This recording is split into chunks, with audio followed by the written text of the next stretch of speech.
America के राष्ट्रपति हैं डोनाल्ड ट्रंप जी, वो चाहते हैं कि इंडिया के ऊपर मैक्सिमम प्रेशर डाला जाए ताकि जो इंडिया जो अभी अमेरिका की डिमांड्स को नहीं मान रहा है वो उन डिमांड्स को मान जाए। लेकिन वो ये जानते नहीं हैं कि इंडिया किस खेत की मूली है। अमेरिका रियलाइज़ करेगा कि इंडिया जो है बहुत इंपॉर्टेंट हमारा स्ट्रेटेजिक पार्टनर है। विकास जी, बहुत बहुत धन्यवाद हमसे बात करने के लिए। मैं सीधा सवाल पे आता हूँ। टैरिफ को लेकर भारत और अमेरिका के बीच में एक बहुत तनाव चल रहा है। इस तनाव को आप कम होता देख रहे हैं या बढ़ता देख रहे हैं?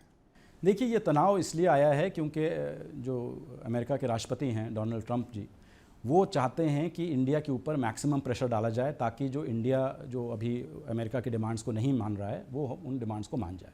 लेकिन वो ये जानते नहीं हैं कि इंडिया किस खेत की मूली है।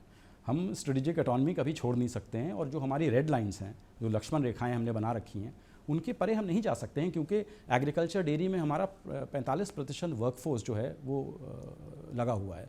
तो हम उनकी जो लाइवलीहुड्स हैं, उनके जीवन यापन पे के ऊपर हम इतना नेगेटिव प्रभाव नहीं डाल सकते। तो बीच का रास्ता क्या है?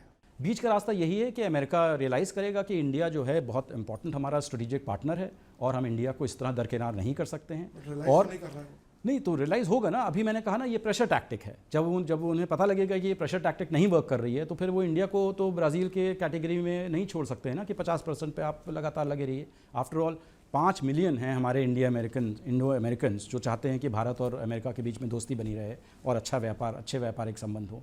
330,000 3.5 लाख इंडियन छात्र अमेरिका की यूनिवर्सिटीज़ में पढ़ रहे हैं। हम अमेरिका के सबसे बड़े पार्टनर हैं टेक्नोलॉजी में, डिफेंस में, इतने सेक्टर्स हैं। बोइंग कंपनी से सैकड़ों एयरक्राफ्ट हमारी इंडिगो और एयर इंडिया वगैरह खरीद रहे हैं।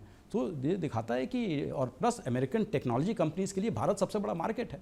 तो अमेरिका कैसे ये सोच सकता है कि हम भारत को कम्प्लीटली छोड़ देंगे? पाकिस्तान के इतना करीब क्यों आ रहे हैं? पाकिस्तान के करीब 2 बार अब चले गए वहाँ। वो पाकिस्तान के करीब इसलिए आ रहे हैं क्योंकि पाकिस्तान ने उन्हें कुछ प्रलोभन दिए हुए हैं कि हम एक क्रिप्टो करेंसी में हम लोग कुछ पार्टनरिंग कर सकते हैं। हमारे जो रेयर अर्थ्स वगैरह कुछ मिनरल्स हैं, सप्लाई हैं, उसमें हम अमेरिकन कंपनीज़ का योगदान कर बढ़ा सकते हैं। और प्लस पाकिस्तान ने ये क्लेम कर लिया है कि उनके पास बहुत बड़े ऑयल रिजर्व्स हैं और उन ऑयल रिजर्व्स को डेवलप करने के लिए वो अमेरिकन कंपनीज़ का सहयोग लेंगे।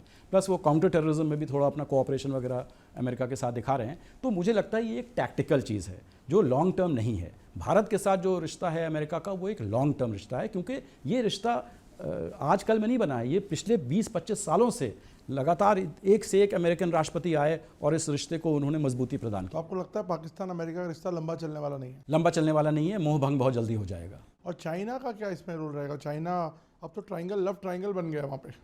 देखिए, पाकिस्तान अमेरिका को एक तो पहली बात ये समझना चाहिए कि जिस देश के साथ वो दोस्ती कर रहे हैं पाकिस्तान जो है वो चाइना का सबसे बड़ा क्लाइंट स्टेट है। इस समय पाकिस्तान का जो 81% जो उनका मिलिट्री हार्डवेयर है वो चाइना से आता है और चाइना यूएसए का सबसे बड़ा दुश्मन है। तो इस पॉइंट ऑफ व्यू से अगर देखा जाए तो अमेरिका, इसीलिए तो मैं कह रहा हूँ ये स्ट्रेटेजिक मिस्टेक है अमेरिका के। बट क्या चाइना वाकई दुश्मन है? अभी तो हमसे कम टैरिफ दे रहा है वो। भाई देखिए, प्रॉब्लम ये है कि चाइना के पास कुछ लीवरेज है अमेरिका के ऊपर। वो रेयर अर्थ्स को कंट्रोल करते हैं। अगर वो रेयर अर्थ्स की सप्लाई उन्होंने रोक दी तो अमेरिका की जो मैन्युफैक्चरिंग इंडस्ट्री है उस पर बहुत बड़ी आंच आ सकती है। सेकेंडली, अमेरिका की जो कई मेजर कंपनीज़ हैं जैसे टेस्ला हुई, एप्पल हुई, एनवीडिया हुई, इन सब की सप्लाई चेन चाइना में एम्बेडेड है। तो ये सब, और प्लस अमेरिका और चाइना का ट्रेड भी आप देखिए ना, 580 बिलियन से ज़्यादा है। भारत का ट्रेड तो सिर्फ 131 बिलियन है, चाइना का तो 580 बिलियन से ज़्यादा है। तो उनका जो इन्वॉल्वमेंट है चाइना के साथ वो बहुत ज़्यादा है। मैं एक चीज़ बस आखिरी में कुछ अंत में ये पूछता हूँ कि इंडिया को सिंगल आउट क्यों करा है उन्होंने? रशिया से तो तमाम लोग खरीद रहे हैं, इंडिया को यूएस खरीद रहा है, चाइना खरीद रहा है, सब खरीद रहे हैं। तो नवीन जी, भारत को सिंगल आउट इसलिए किया गया है क्योंकि भारत ही एकमात्र अकेला देश है जिसने अमेरिका के प्रेशर को एक्सेप्ट नहीं किया।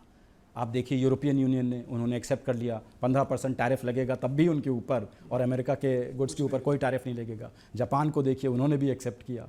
इंडोनेशिया को देखिए, उन्होंने भी एक्सेप्ट किया। तो सब देशों ने एक्सेप्ट किया, सिर्फ एक भारत है जिसने उनका ये यूनिलैटरल जो ट्रेड प्रेशर है वो हमने एक्सेप्ट नहीं किया। तो क्योंकि जब हमने एक्सेप्ट नहीं किया तो अब वो और प्रेशर हमारे ऊपर डाल रहे हैं कि किसी तरह से हम बेंड हो जाएं, लेकिन हम भारत बेंड होने वाला नहीं। क्या ये नोबेल पीस प्राइज़ को लेके ह्यू एंड क्राई है? क्या ये लगता है कि इंडिया ने बोला नहीं कि इन्होंने सीज़फायर कराई, इसलिए नहीं, वो नाराज हैं। इसमें कोई शक नहीं कि उनकी नाराज़गी है, क्योंकि अब वो 30 बार कह चुके हैं कि उनकी वजह से ही भारत और पाकिस्तान के बीच में युद्ध विराम हुआ है। हमने साफ कह दिया है कि जो युद्ध विराम हुआ है वो पाकिस्तान के DGMO से पहल हुई थी, हमने उसको रेसिप्रोकेट किया, इसलिए युद्ध विराम हुआ है। और पाकिस्तान ने तो डोनाल्ड ट्रंप को नोबेल पीस प्राइज़ के लिए भी नॉमिनेट कर दिया है। तो इसमें कोई शक नहीं कि इस समय उनका रुझान पाकिस्तान की तरफ ज़्यादा होगा। सर, दुनिया के तमाम अर्थशास्त्री ये सोचने में लग गए हैं कि अमेरिका ने भारत को डेड इकॉनमी बता दिया और पाकिस्तान को साथ डील कर रहे हैं, तो इसका क्या रैशनल है? इसका कोई रैशनल है या नहीं है? कोई रैशनल नहीं है। जिसको डेड इकॉनमी कहा है वो, अगर आप IMF का लेटेस्ट एस्टिमेट देखिए, इस समय विश्व की सबसे fastest growing major economy Bharat है, जिसका 6.2 से 6.5% तक का ग्रोथ रेट होगा। चाइना का भी ग्रोथ रेट जो है उससे कम होगा। तो Bharat is the fastest growing major economy in the world, उसको आप डेड इकॉनमी कह रहे हैं, ये कहाँ तक तर्कसंगत है? थैंक यू सर, आपने बात की हम लोगों से, बहुत बहुत धन्यवाद। बहुत बहुत धन्यवाद।